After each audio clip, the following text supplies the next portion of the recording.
नमस्कार श्रोता बंधु आम शरीर टिप्स रे आपण मानकु स्वागत। आज आम छाती रे जंत्रणा गैस ना हार्ट अटैक से विषय रे किछि आलोचना करिबा। वीडियोटी आपण मानकु भलो लागे ताहले सांग मानकु बहु मात्रा रे शेयर करंतु, सब्सक्राइब करी पाखरे थिबा ऑल बेल आइकन को दबाइ दियंतु, जहा फळे रे प्रत्येक वीडियो नोटिफिकेशन माध्यम रे आपण पाखकु पहुंचीबो। बंधुगण, साधारणतः भाव रे आमे गैस्ट्रिक जनित छाती बिंदिबा बा हार्ट अटैक भावी नहीं थाउ। जेतेबेले हृदय संबंधित जंत्रणा आसी थाई ताहा हमें जानी पारि न थाउ।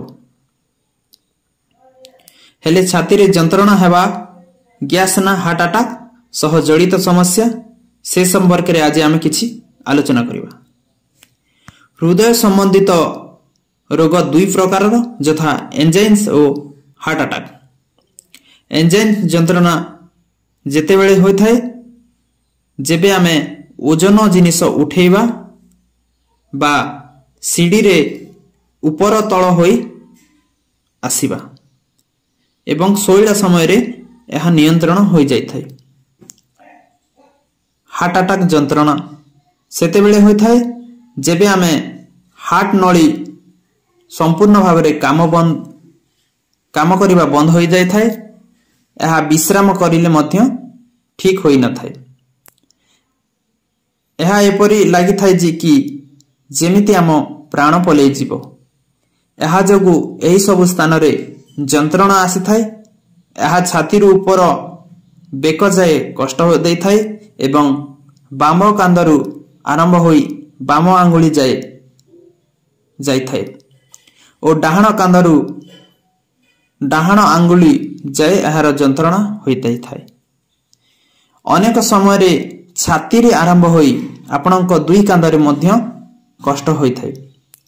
यह सहित किछि लक्षण मध्य देखा जाय थाए यथा झाल बहिबा, श्वास फुलिबा, छाती रो बेग बढ़िबा, मुंड बुलेइबा आदि लक्षण देखा गले यह हृदय संबंधित रोग बोली विवेचना करा जाय।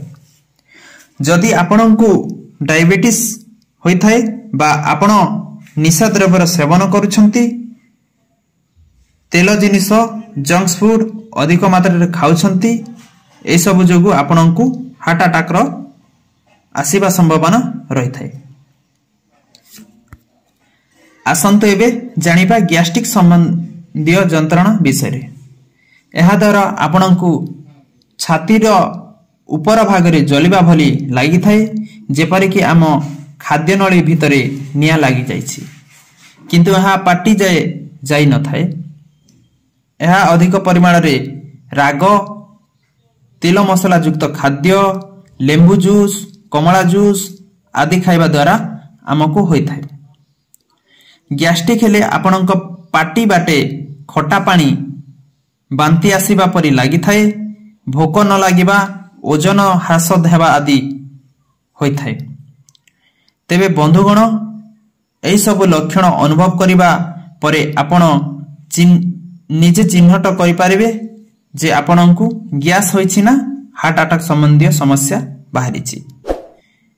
आपण मानकु ए भिडियोटी भलो लागिथिले आम सह आगकु एभली जोड़ी होई रहबा पई आम भिडियो को लाइक और शेयर करने को भूलिबे नहीं। धन्यवाद।